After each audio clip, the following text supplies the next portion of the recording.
Hi, everyone, and welcome back to the International Solidarity Pod, which is a podcast that aims to explore current affairs and history relating to imperialism, the global south, gender, political economy, and people to people ties. I'm your host, Ashwin.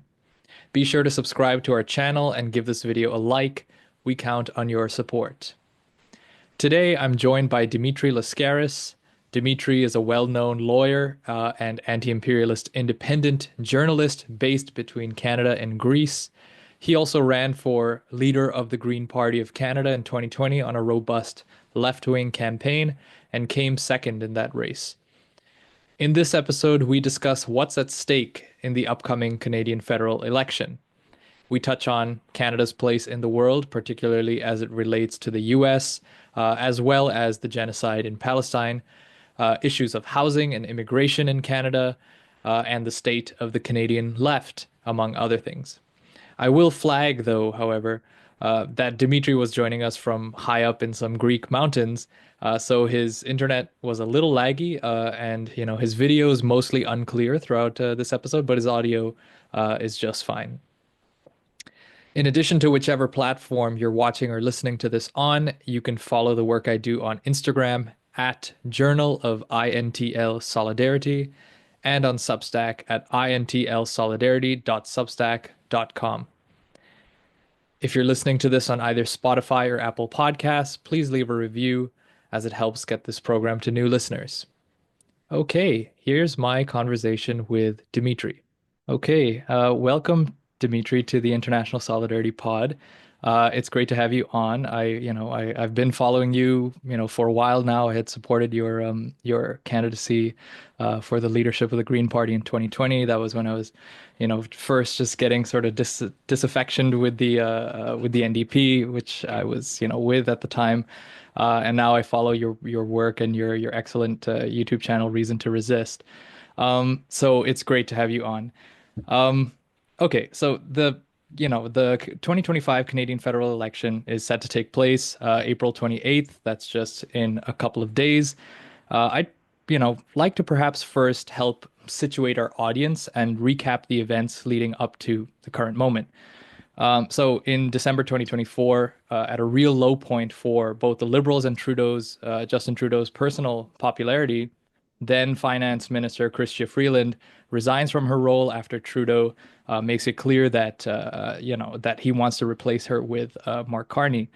There had also been growing rifts between Trudeau and Freeland over the GST holiday, that ran between December and February of this year that cost the federal treasury $1.6 billion, which I should say is quite astounding. This was $1.6 billion spent on no strategic policy that could result in some long-term gain, but rather, a sort of treat that Trudeau thought he could throw at people to save them a couple dollars here and there in hopes of improving his party's popularity. Trudeau then announces that he'll resign as prime minister once a new liberal leader is chosen. At the same time, he announced that he would unilaterally prorogue Parliament, which essentially means shutting down the current session of Parliament, including killing bills and legislation that are currently in the process of being passed. After a short Liberal leadership race, Mark Carney is selected as Liberal leader in March, which then makes him prime minister. Again, to reiterate, Carney was sworn in as prime minister after having simply won the Liberal leadership race, in which only Liberal Party members, vote. This is the norm for many so-called Western democracies that follow the British parliamentary system. It's also worth mentioning that throughout this 4-month saga, Canada has been at the receiving end of tariffs from the US, which were finally imposed in March, as well as threats of so-called annexation. This 4-month period also saw a temporary ceasefire in Gaza declared and the unilateral restart of the genocidal war by Israel in mid-March. Throughout this period, Canada effectively had no functioning parliament because of Trudeau's prorogation, which means the government, specifically the PMO, the Prime Minister's office, and cabinet, were governing by decree. It also must be mentioned that, prior to December, the Conservatives were poised to win the election, and prior to threats from the US, this election may have otherwise been about the carbon tax, immigration, and maybe housing. However, since these threats from the US, polling seems to suggest that Canadians feel more comfortable with Mark Carney, and the Liberals to deal with Trump. Since the start of the campaign, mainstream media's coverage of this election has largely steered clear of substantial policy discussion, opting rather to focus on the horse race or, individual leaders' personalities. Any discussion of a long-term strategic vision for the country and its peoples and its place in the world is sorely missing from any of these discussions, as is the central issue of the genocidal war in Palestine. So, with all that said, I ask you, Dimitri, how are you viewing this election?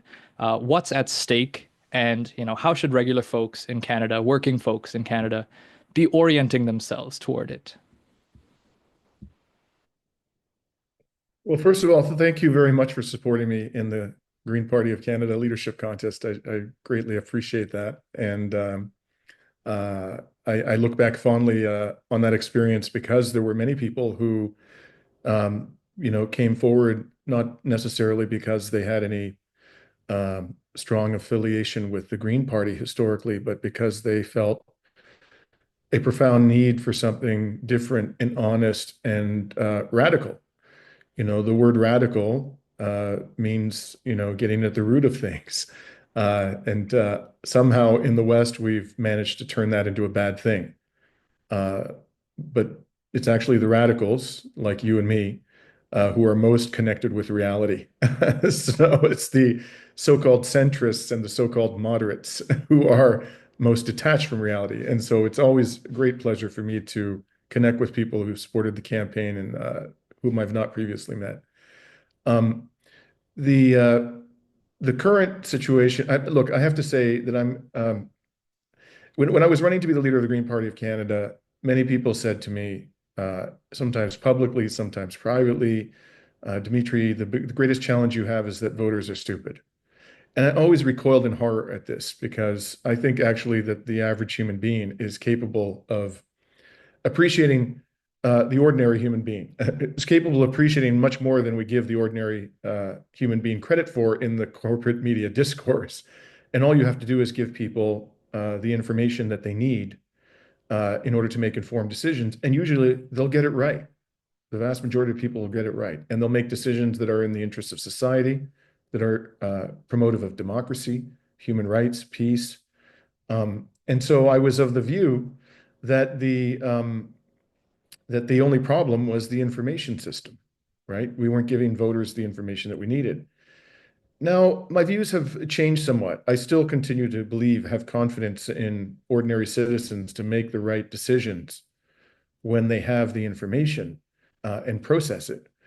What I'm really upset about and disappointed in is the fact that for 18 to 19 months, our country has been, our government, every elite institution, everything that makes Canada a country, the university administrators, the corporate media, the think tankocracy, as I like to call it, the political elite, the economic elite have been fully supportive of goddamn genocide, which is being perpetrated before the eyes of the world in the most audacious, brazen, in your face manner in all of human history. It's being broadcast live 24 hours a day, and anybody who cares to look can find the information. It's readily available. When I was a young man, it wasn't.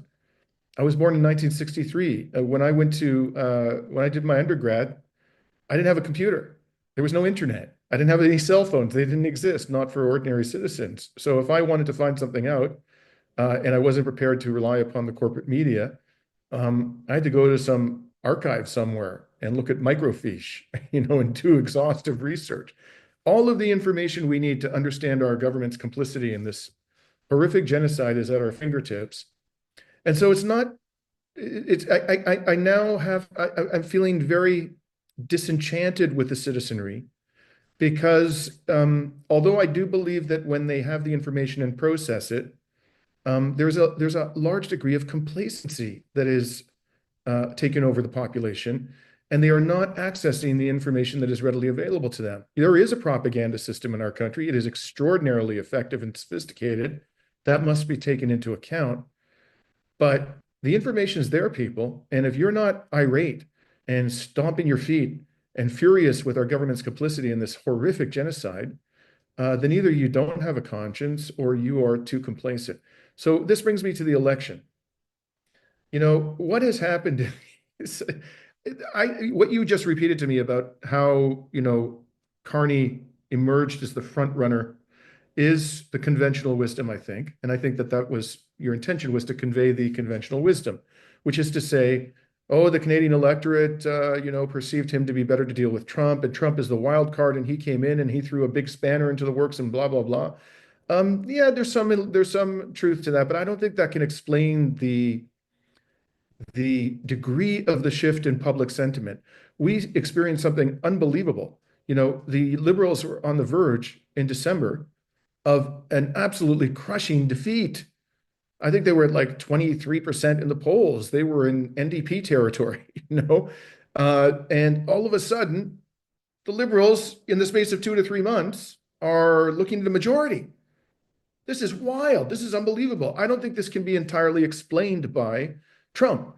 I think there's a lot more going on here. And I think, frankly, what is going on here is that Canadians are making decisions on the basis of superficial considerations. They basically were sick of Trudeau, which they were entirely justified in being. But all the Liberals had to do, and the Liberals are very adept at this sort of thing, right, was just change the faces, but maintain the essential policy orientation of the Liberal Party, which they have. And that ended up sucking in a lot of Canadian voters. Once they got rid of this face, Trudeau, that they were sick of, and replaced it with face, they were willing to switch back to the Liberals. And that's very disappointing to me. It's very disappointing. And, people who are listening to this conversation and who are thinking about voting Liberal, I ask you to reflect carefully upon the fact that there really has been no change in the orientation of the Liberal Party. In fact, it's worse in some respects. At least Trudeau, for example, was willing to talk about increasing the rate at which capital gains are taxed. Okay? Capital gains should not be taxed more favorably than income. That is insane. It is an extraordinary contributor to inequality in this country. Whether Trudeau ultimately would have adopted this so-called reform, I don't know. But at least he was talking about it. Carney's taking it off the table. Carney is eliminating the carbon tax. Gone. Carney is, as committed as ever to the Ukraine war. He has appointed a fanatical Zionist as his chief of staff, Marco Mendicino. There's absolutely no evidence that Carney will be better for Canada than Trudeau. And yet all of these voters have shifted over to the Liberals in record time. It's very disappointing. And what I see, Ashwin, is a really troubling degree of complacency in the citizenry. And it's time for us to take responsibility for the direction of our country. And the direction of our country is uniformly bad. That's totally right. There's a lot to say there. I think I'll come back to some of the threads that you were pointing at. Um, You're a lawyer. You've worked on Wall Street and Bay Street in Canada, if I'm not wrong. So you've shared spaces with and spent considerable, amounts of time with business elites, capitalists, in both the U.S. and Canada. Um, I'm wondering if you have any insights as to how the Canadian capitalist class is viewing this election, even perhaps the turn of events over the past 4 months that I was talking about. And I ask this because, like you were sort of alluding to, I assume that the more recent shift away from conservative leader Pierre Poilievre toward Mark Carney was not just among working people or something that can be explained innocently by the regular person expressing a difference of opinion to pollsters, but rather perhaps a more concerted campaign on behalf of this class, and this then the knowledge of this class then percolates throughout the media ecosystem, et cetera, et cetera. And this class of people perhaps see Carney as a more steady hand, a stabilizer of some sort to carry their interests, especially compared to Pierre Poilievre.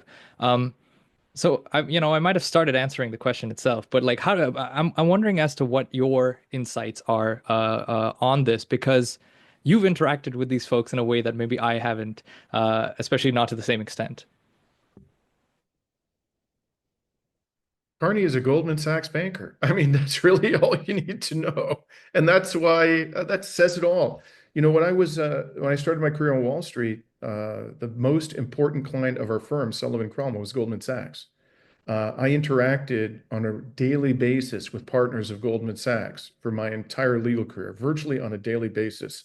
I said, I know I'm not going to obviously, disclose any non-public confidential information but I'm just telling you what is really in the public domain. And it was confirmed my own personal experience that these people who, work in that institution and achieve levels of power within that institution, as Mark Carney did, are extraordinarily greedy. They have unbounded greed. They have an enormous sense of entitlement.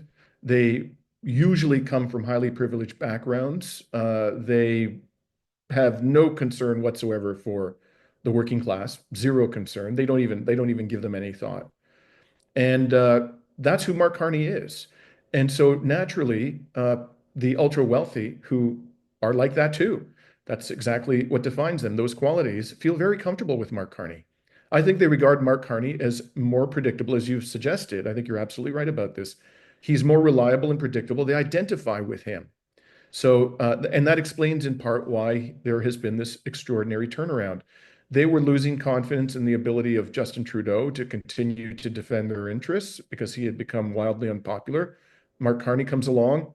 They had the opportunity, of course, to put Chrystia Freeland in there, but I think that the ruling elite appreciated that Chrystia Freeland is an amazingly unsympathetic person, really a disagreeable human being, just really disagreeable. And so they wanted somebody who had a certain aura of gravitas and was more statesman-like to defend their interests. They're very happy with Mark Carney. He's one of them. This is what the Canadian people need to understand. And he will govern as one of the billionaire class. That's who he represents. He does not represent you. Now, you were talking about, you know, uh, how the Gaza genocide is being received in Canada. Is it just a question of knowledge and, being exposed to the facts? That's sort of the trajectory you were on. But, you've reflected that, even now with all the facts, with all the footage, with, as you said, a live stream genocide, people are not sort of reacting as, reacting proportionally to this. And we've talked about this before on this program in certain episodes. Sort of the Marxist understanding of that issue is sort of the material basis, right? Canada is an imperialist country. It benefits off of course, indigenous dispossession in these territories, but also and especially, value transfers, flows of wealth from the rest of the world. And that sort of lays the material basis for our standard of living here, whether we can turn a blind eye or not to what's happening in the rest of the world and what's characterized as a far-flung place. So I wanted to come back to this. You're an anti-imperialist. I wonder if you can give our audience a sense of how you understand Canada's role within the wider imperialist world system led by the US.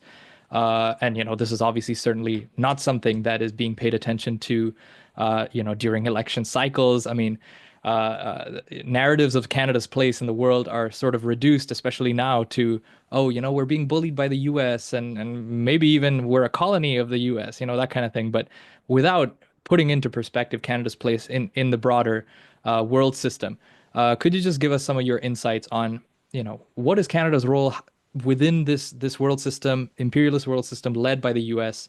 What are those connections? Well, Canada, in its origins, is founded upon a genocide, which was perpetrated by emissaries of the British Empire, which arguably was the most destructive, evil, cruel, heinous empire in all of human history. When you look over the course of the 500, 600 years where there has been a British Empire in place or the remains of one, the crimes that it committed truly surpass the imagination.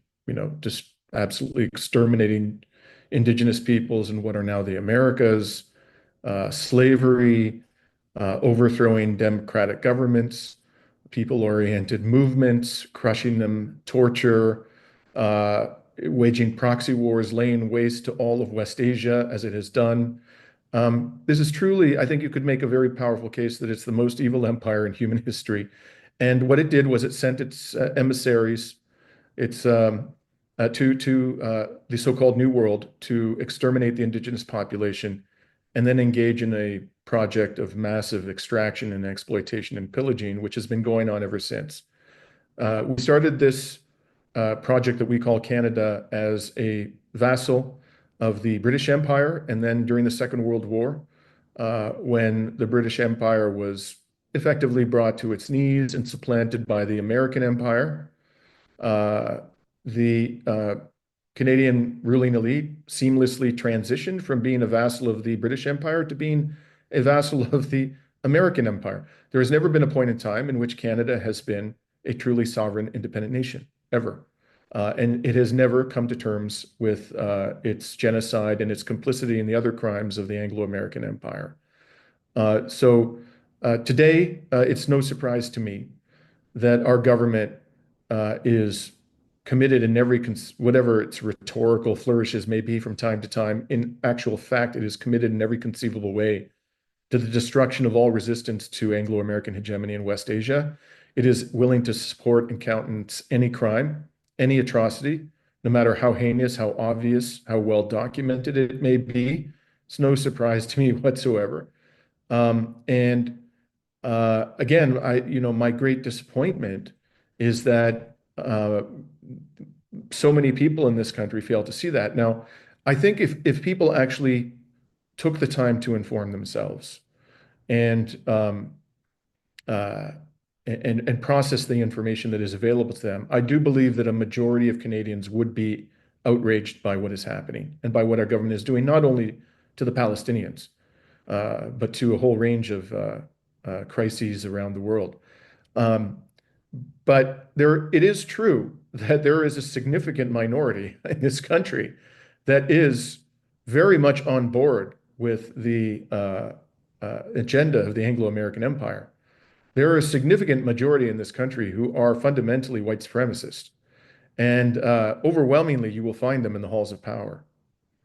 The ruling elite in this country is white supremacist. The ruling elite in this country wants the destruction of the Palestinian people. It's not simply acquiescing in it, they want it, just as the American ruling elite and the British ruling elite want it. Israel is the instrument through which they are doing that. And we shouldn't have any illusions about that. And so this is one of the reasons why I say constantly, we must remove these people from power. We got to stop voting these people back into office again and again and again. Sooner or later, they're coming for us. If the destruction of the indigenous peoples of Palestine or of Turtle Island isn't going to motivate you, if you're primarily concerned about, your own immediate sphere, your children, your friends, and so forth, your community, fine. But believe me, people, they're coming for you next. If they get away with this, and we're seeing it, we're seeing the destruction of our civil liberties here at home. We're seeing increases in the ferocity, the brutality of the state. We're seeing an erosion in the little vestiges of democracy that remain to us here at home. Ultimately, this will come back to haunt us all if we do not put a stop to this now and remove these people from power. That should be our highest priority. And we should confront fearlessly the significant proportion of the Canadian population that supports the ruling elite. Whether it's 20%, 30%, 40%, we can debate that, but it's significant. It's not just 1%. I encounter these people every day, every day. That's great. And I think that gives our audience a good picture of what Canada really is, as a country within the world system. I'm not sure how closely you've been following the party's housing platforms, but I wanted to talk a little bit about that. Housing is certainly a big issue, for a lot of people. Over the past couple of years, there's been a false narrative being promoted by the main parties and mainstream media that housing costs are rising because of uncontrolled immigration, as if housing costs, would have stalled or even decreased if, if immigration wasn't as high, which is simply not true.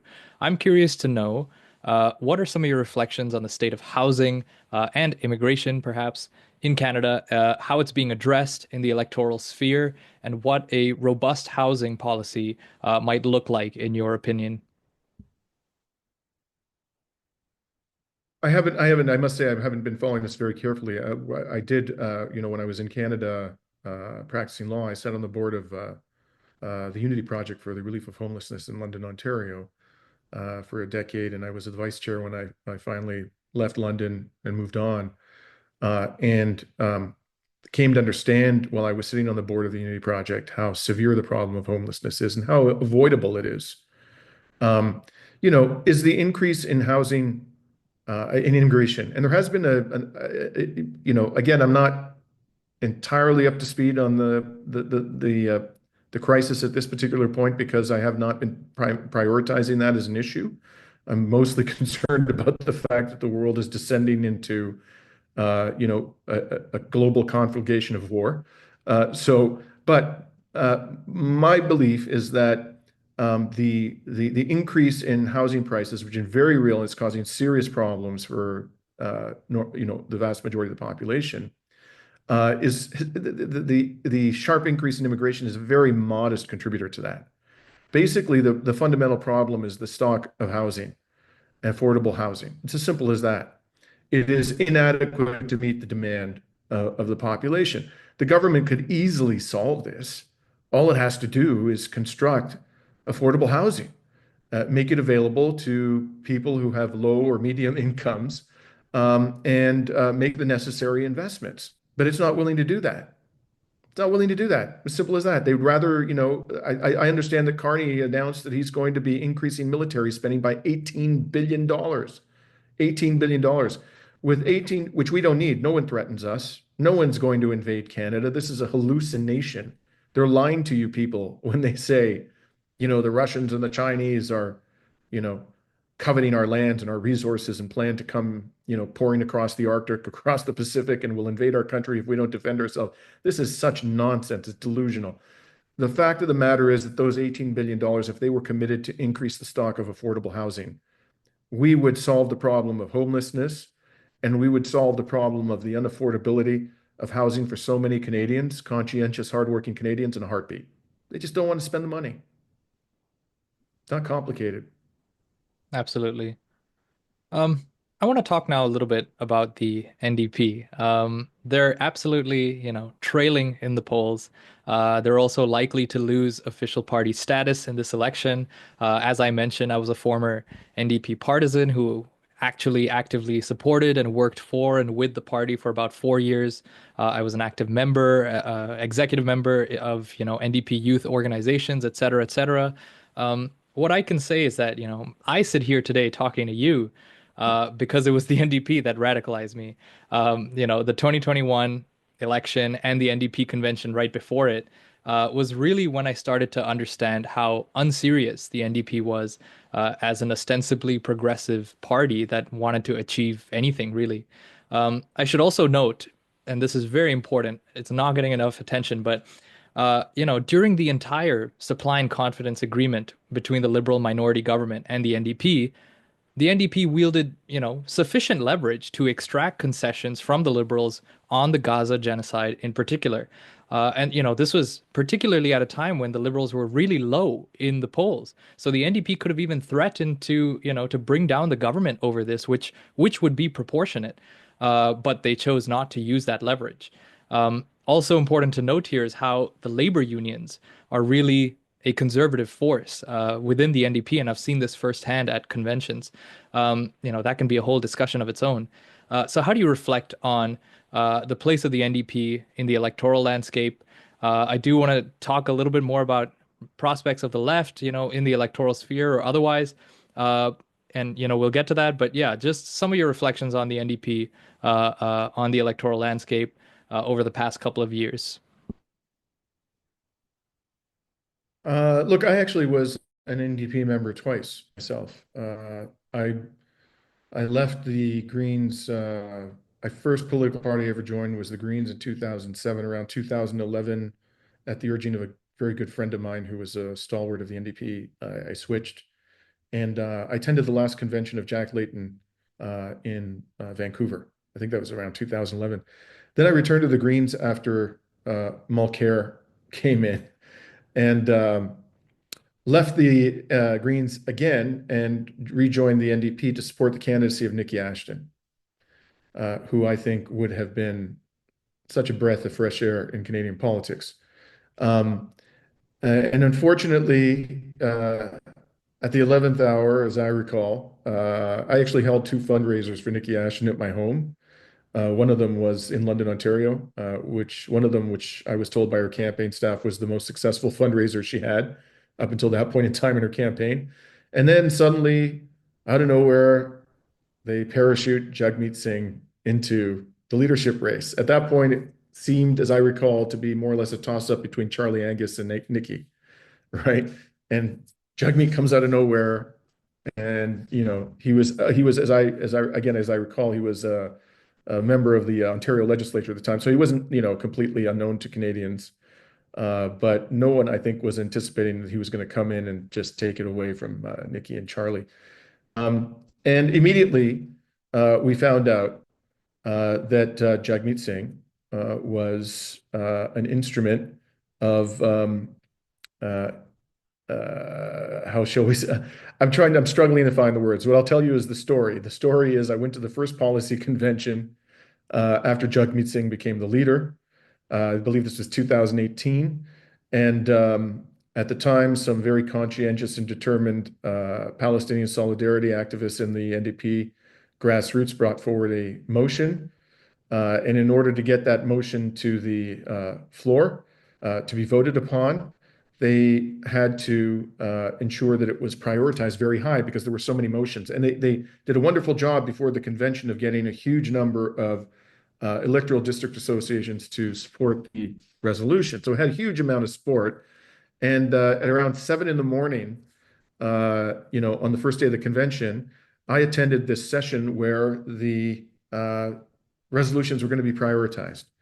And Jagmeet Singh supporters come in en masse. You could see them. I mean, look, I love people from the Sikh community, but a whole bunch of people came in who were Sikhs, and they all voted against the prioritization of this pro-Palestine resolution, and it narrowly lost. I think a lot of them, I actually spoke to some of them. I don't think they even particularly knew what they were doing. They were just told, you know, they supported Jagmeet, which is fine, and they were told, go in, vote against this resolution. It's my sense what happened, and so the thing got defeated. And then they brought forward this wishy-washy piece of garbage resolution that didn't amount to anything. And so what that showed, I think, decisively was that Jagmeet Singh was supported by powerful constituencies because they didn't want to see Nikki Ashton become the leader, and they didn't want to see Charlie Angus become leader, not necessarily because they're, radicals, but just because they actually care about, the working class and would pursue a program that was oriented towards the working class. And what we've seen happen to the NDP has now happened to the Greens. They've been co-opted by the war machine, the military-industrial complex, the neoliberals, the ruling elite in this country. We've seen this happen across the West. It happened to the Democrats. It's happened to the Labour Party. I mean, what's happened to the Labour Party in the United Kingdom? What a disgrace. The Social Democrats in Germany, the so-called Socialist Party in France, here in Greece, where I'm currently situated, PASOK, the Pan-Hellenic Socialist Party, and then Syriza, which came to power in 2015. They've destroyed Syriza, absolutely destroyed Syriza. They brought in a guy who was a dyed-in-the-wool Democrat, this Greek guy named, I think, Kasselakis, came out of nowhere. They imported him from the Greek American community into Greece. He was a banker, big fan. He's posted a picture of himself with Joe Biden. He comes over here, and somehow he wins the leadership contest in Syriza after Alexis Tsipras resigned, and now the party has disintegrated. They destroyed it. It's literally disintegrating before our very eyes. This has happened across the Western world. Every time a moderately Social Democratic Party tries to implement a moderately progressive agenda, it is co-opted, infiltrated, and destroyed. And this is what's happened to the NDP, unfortunately, and to the Greens. That brings me to, your leadership bid in 2020.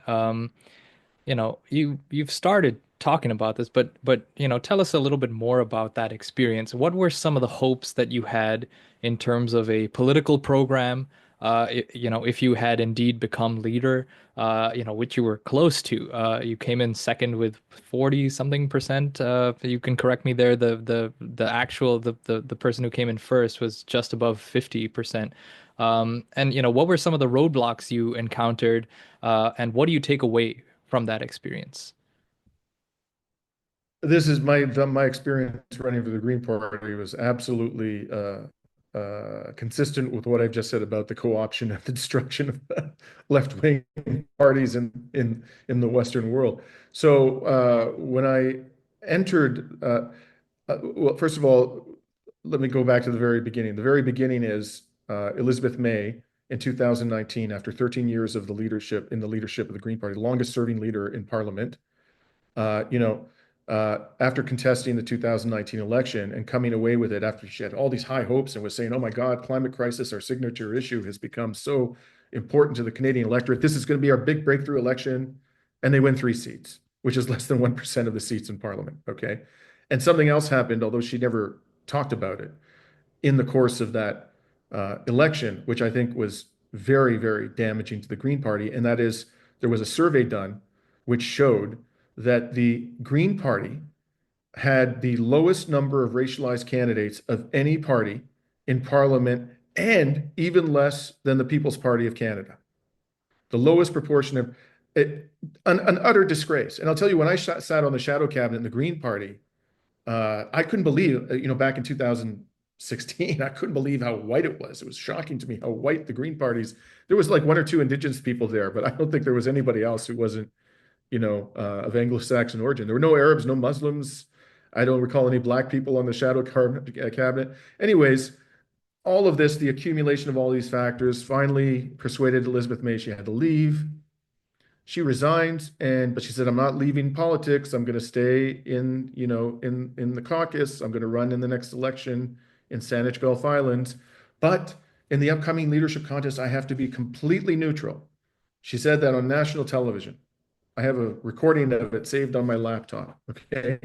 So when she said that, I was weighing of whether to run, and I had real reservations about running because I knew it was going to be nasty. I knew that I was going to get really, raked over the coals because of my quote unquote radical politics. But when she said that, that was kind of the thing that tipped me uh, in favor of running because I thought if she stays out of it, if she's truly neutral, I'll have a shot at least of, making inroads and bringing forward an eco-socialist message. And if I myself can't win, and I was not expecting to win, I was not even expecting to come close to winning. What I wanted to do was to force the other candidates to move to the left. That was my goal.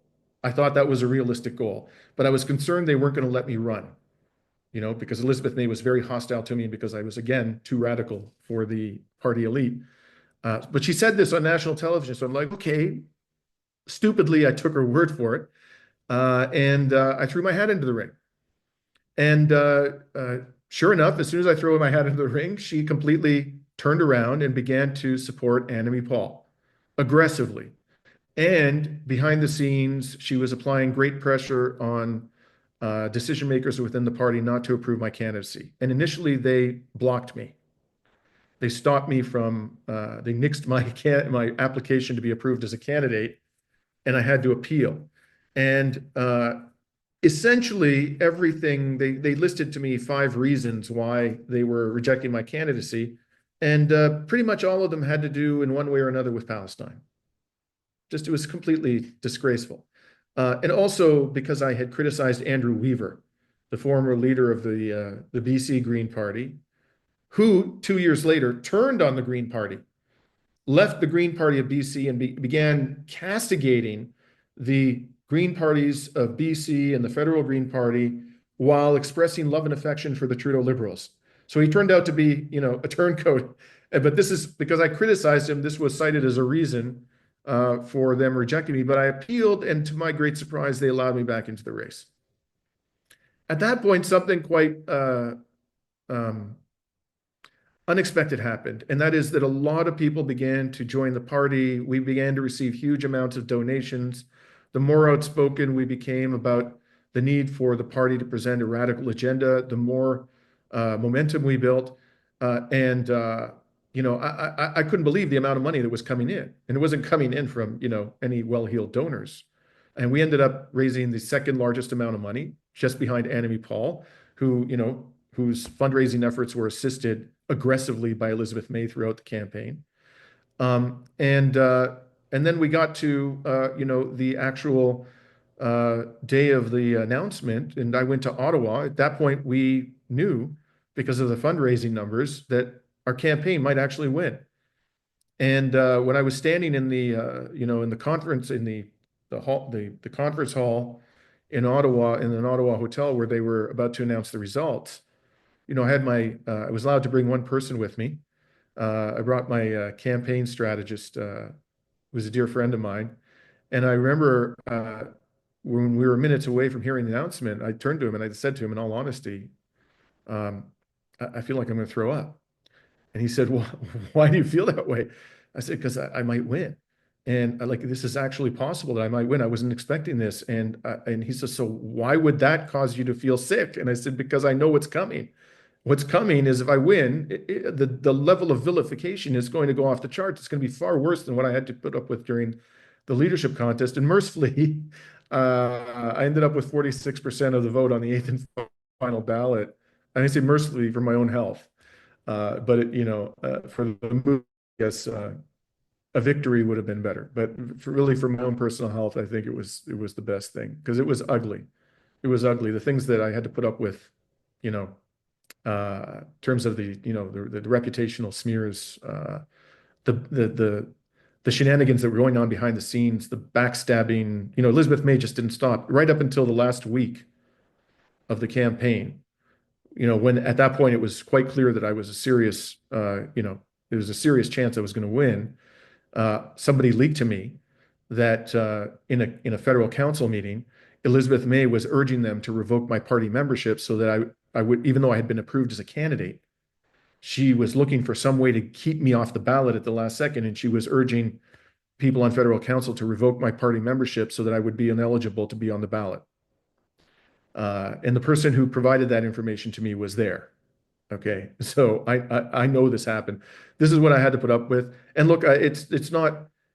I think what I experienced is par for the course for radical candidates who really represent the interests of the working class. Anybody, it's not just me. Anybody who throws their hat into the ring in the politics of any Western country and is perceived by the ruling elite to be genuinely committed to defending the interests of the people and democracy and to a peace-oriented agenda is going to experience what I experienced. And it deters a lot of really good people from entering politics, sadly. That's right. And, that sort of brings me to my final question, which I'll get to in a second, but I feel like I have to rant because, I mean, you've pointed out sort of all the internal shenanigans that happens in all of these parties. In the Green Party, Elizabeth May sort of trying to unilaterally get you kicked out. I mean, so much for Western democracy. You also mentioned earlier on, um, within the NDP, the electoral district associations, which are sort of the decentralized district associations, saw widespread support for pro-Palestine resolutions at conventions, but that can be overridden. The will of the individual electoral district associations can be overridden by the party. Going back to the beginning, my spiel about Mark Carney sort of being coronated. I mean, all of these examples, I think they're great to put together to sort of expose the farce of what is so-called Western democracy, and that's paraded around the world as some kind of civilized system. When again, to bring it back to the genocide, that's what Western civilization looks like. Um, so okay, so that brings us to what do we make then of the state of the left in Canada? Both, more broadly, there's a more liberal social democratic kind of left, but there's also an anti-colonial, anti-imperialist left.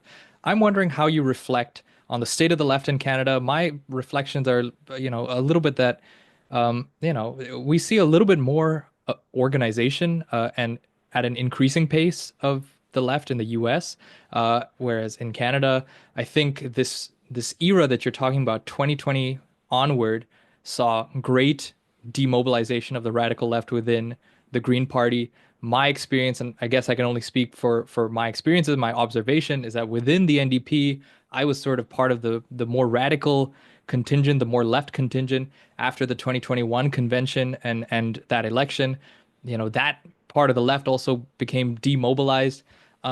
So at least to me, it seems like we're in a little bit of dire straits, at least in this country. What do you make of the state of the left in Canada, and how should the broader left interact with electoral politics and otherwise? Well, at an organizational level, again, this is not peculiar to Canada. The left is in a catastrophic state in the West. It's terrible. As I said, every nominally left-wing party has been co-opted, corrupted, and enlisted to promote and defend the interests of the billionaire class. It's happened everywhere. And Canada is no exception. I think it's actually worse in Canada than other countries. So, for example, here in Greece, which is run by a radically neoliberal vassal of Washington who, had the disgraceful, put on a disgraceful display recently when he traveled to Mitsotakis. I'm talking about the new democracy leader. He actually went to Jerusalem two weeks ago as Israeli warplanes were obliterating Palestinian children and was having a love fest with Netanyahu. You know, but here in Greece, at least, there is. I'm personally not a communist, but communists generally garner about 6 to 7% of the vote. They're, I think, the fourth largest party in Greece's parliament. There are other left-wing parties. There are real left-wing parties that have representation in Greece's parliament.